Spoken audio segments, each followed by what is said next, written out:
Sometimes though, habits, regular things can also help with creativity.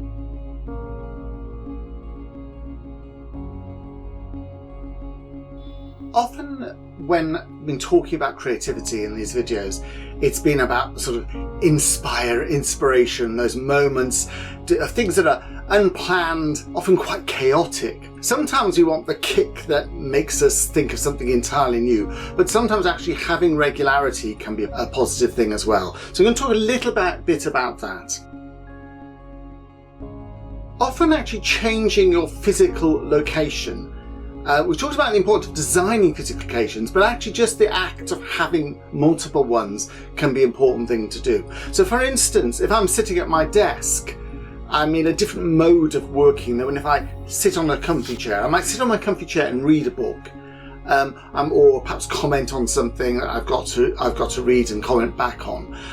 Whereas on my desk, I might feel more I need to be productive and typing things. If the computer is in front of me, even if it's closed and I'm reading a book, I might be constantly itching to open it and read email. The very act of being in a different place resets your mind, says I'm doing something different. So it may be you want to try and design your working environment. Now that might be about almost being different rooms, it might be about facing different walls, it might be going to a coffee shop. The early Harry Potters were written in a particular coffee shop in Edinburgh. There may be places you go to, it might be as simple as looking in a different direction, sitting in a different chair, that puts you into a different frame of mind. So some frames of mind might be more I'm being productive and doing something, others might be more expansive in thinking. So that's about habits of mind. So you create these slightly different circumstances that help you to think differently. Now that's true of where you sit, but it's also true perhaps of what you're wearing. So, I mean, literally, perhaps the hats you wear. We often talk about wearing different hats. Now, you might, if you're a hat wearer, you might actually have your thinking cap that you put on. I certainly use t-shirts quite a lot. I mean, I wear t-shirts, and I actually sometimes use them to create little personas for myself. So at the moment, and in these creativity slides, I've been wearing this t-shirt. I do wash it in between. And it was given to me by my daughter, who is an actor, and it's sort of geometric and slightly perhaps ambiguous and unstructured. And so it feels quite a nice one to wear when I'm talking about creativity.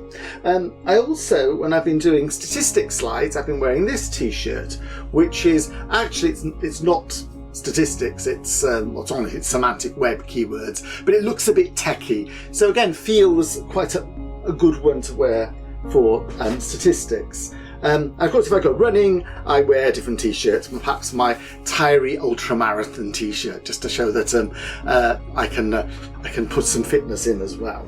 So by wearing different clothes, you might put yourself into different frames of mind, but also create a persona for yourself. So by doing something different, by being somewhere different, you go from being I'm working on graphic design to I'm working on thinking about people modes, or it might be going from management to creative modes, but choosing different ways of being. So dressing up where you are.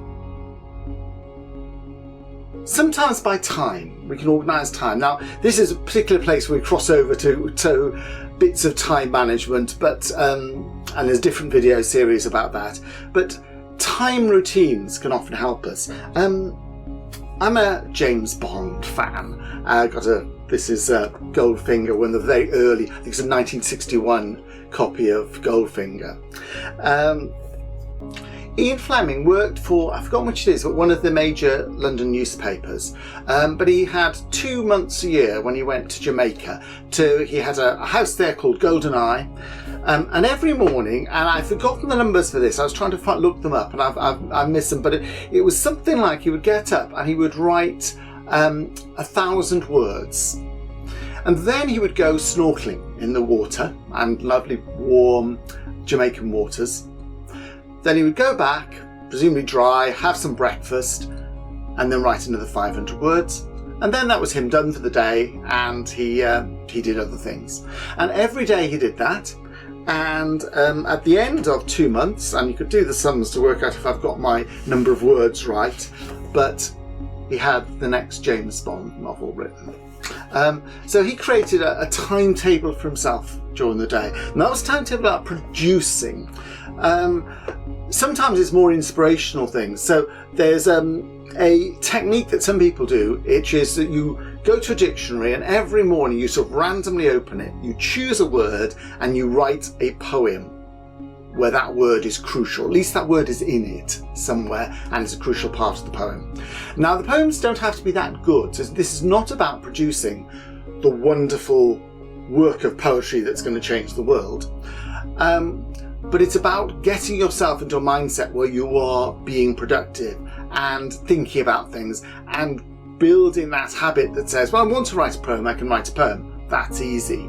You know, when I want to write a particular poem about a particular thing, that's different. But the actual act of just writing a poem becomes something that's natural, something you can almost turn on.